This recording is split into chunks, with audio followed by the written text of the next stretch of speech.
Asumal Sirumalani Harpalani, one of the biggest spiritual gurus of India. He is known as Asaram Bapu by his devotees. People used to follow him like a literal god. लेकिन 2013 में उनको arrest कर लिया जाता है because he has been found guilty of raping a teenager in 2013 in his ashram. Not only this, 2013 में आसाराम को काफ़ी क्रिटिसिज्म भी मिला था क्योंकि उन्होंने दिल्ली गैंग रेप पे कुछ कमेंट्स किए थे. He said the brutal rape could have been prevented if the girl had done more to save herself. She should have been taken God's name and held the hand of one of the member and declared him as her brother. मतलब कुछ भी अलग ही logic है sir के. और भी कई cases हैं आसाराम पे. दिसंबर 2013 में दो सिस्टर्स ने सेक्सुअल असॉल्ट की अलग अलग एफआईआर आसाराम के खिलाफ करवाई थी. और 2008 में 4 लड़कों की आसाराम के आश्रम में डेथ हो गई थी. और कुछ लोग ये मानते हैं कि इस मिस्टीरियस डेथ के पीछे ब्लैक मैजिक है और इस तरह का ब्लैक मैजिक आसाराम ही करता है. और कुछ टाइम बाद ही साबरमती रिवर में 2 और कटी हुई लाशें मिली थी और लोगों का यही कहना है कि मौत के पीछे आसाराम का ही हाथ है. और भी कई केसेस हैं जैसे कि abusing a devotee, land grabbing in Gujarat and MP. और इन सब केसेस के बाद भी आसाराम इतनी लेट पकड़ा गया था क्योंकि उसके पास पॉलिटिकल सपोर्ट था और जो लोग उसके खिलाफ कंप्लेन करते थे उन सबको दबा दिया जाता था. फिर चाहे उनका पैसे दे के मुंह बंद किया जाता था या फिर उनको मारने की धमकी दे के.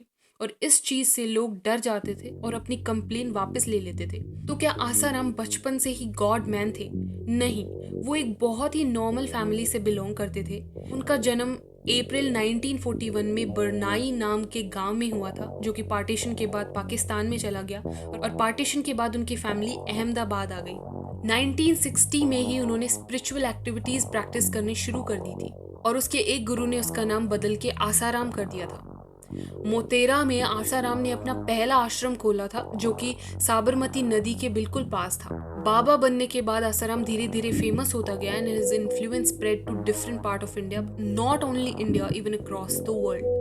पूरी दुनिया में आसाराम के 400 मिलियन से भी ज़्यादा फॉलोअर्स हैं. इवन बड़े बड़े नेता, मिनिस्टर्स भी आसाराम के sermons अटेंड करने आते थे. आसाराम के पास काफ़ी ज़्यादा प्रॉपर्टीज़ भी थी ओवरऑल इंडिया में. Between 2002 and 2004, Asaram was accused of raping another woman in Surat. The trial in this case is underway.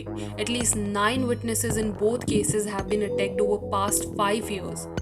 3 of them have since died. और जो विक्टिम्स की फैमिली है उनका कहना है कि आसाराम और उनके फॉलोअर्स ने ये अटैक पर्पसली करवाया था.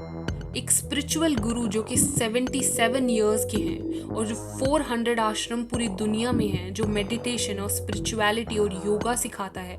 And that same Baba is on trial in another rape case in western Gujarat state. What a shame. Jodhpur high alert पे था क्योंकि आसाराम के जो फॉलोअर्स थे वो तोड़फोड़ मचा सकते थे. द जज delivered his verdict from the city's jail because of concern that it could provoke riots. Unholy crimes.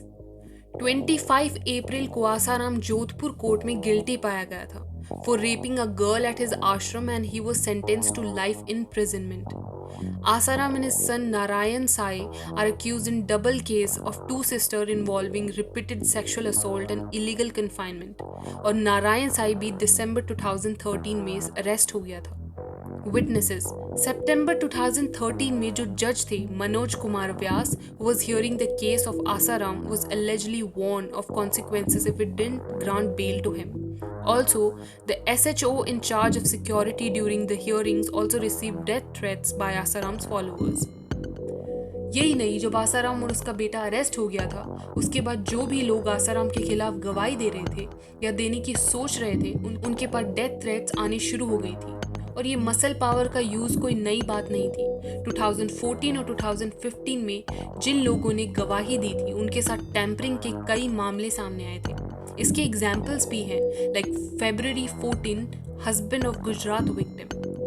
जिस औरत ने नारायण साई पे एक्यूजेशन लगाए थे उसके हस्बैंड पे अटैकर्स ने पीछे से हमला कर दिया और उसके बाद वो काफ़ी सीरियस कंडीशन में चला गया था. मार्च 2014 दिनेश भानुचंदानी. 2 अनजान लोगों ने दिनेश पे एसिड अटैक कर दिया था क्योंकि वो भी आसाराम के खिलाफ कोर्ट में गवाही देने वाला था. मई 2014 अमृत प्रजापति. अमृत आसाराम के पर्सनल आयुर्वेदा डॉक्टर थे, वो भी ऑलमोस्ट 12 साल तक. उनको भी 2 अनजान लोगों ने गोली मार दी थी और फिर उन्होंने कुछ महीने बाद अपनी इंजरीज के बारे में बताया था.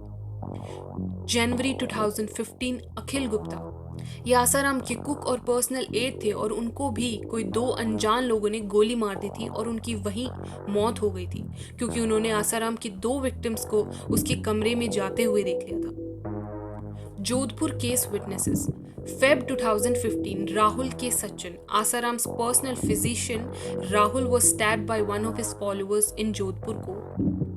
Following the incident, Rahul was provided with a police guard. He was missing on 25 November 2015. और भी 3 विटनेसेस थे जिनको मारने और धमकाने की कोशिश की गई थी। ट्रायल्स एंड बेल डिनायल्स, मार्च 2016 में कार्तिक हलदार अलियास राजू दुलेल चंद अरेस्ट हुआ था क्योंकि उसने 3 की विटनेसेस को मार दिया था। Asaram sought bail multiple times both in Rajasthan High Court and Supreme Court, citing his health, but he was denied bail each time, despite his case was being taken up by Subramaniam Swamy and Ram Jethmalani. 2017 में फिर से आसाराम की bail application को dismiss कर दिया था। The Supreme Court in August 2017 pulled up Gujarat government over the slow pace of a trial and questioned why the victims in Surat case weren't examined despite the apex court asking them to do so. और जनवरी 2018 में advocate Siddharth Luthra और सौरभ अजय गुप्ता ने supreme court को बताया कि out of 92 witnesses in the case in Gujarat, 22 had been examined, 14 drops and the rest were yet to be questioned. The RSC on 17 April 2018 allowed a plea by the state police for the pronouncement of trial court verdict in the Jodhpur rape case on the premises of Jodhpur Central Jail, where he is lodged and directed by the authorities to deploy adequate security personnel to ensure that his followers do not create any law and order problem. Asaram अभी भी jail में ही है और bell applications लगाता ही रहता है, हर बार उसकी bell dismiss हो जाती है and that's what he deserved and I think he's at the right place. लेकिन आसाराम के सपोर्टर्स अभी भी उनको बेल दिलवाने में जुटे हुए हैं, लेकिन अब बेल नहीं मिल सकती। अभी भी लोग उतनी ही शिद्दत से उसको सपोर्ट कर रहे हैं, उसकी पूजा करते हैं, हाँ, और इन सब केसेस को झूठ बताते हैं। बस यही चीज़ समझ नहीं आती कि लोग इतने अंधे कैसे हो सकते हैं। By the way, let's end this video here, but I'll be back with another interesting story of these fake gurus. Till then, subscribe this channel, like this video if you like it, also share and comment. Thank you so much.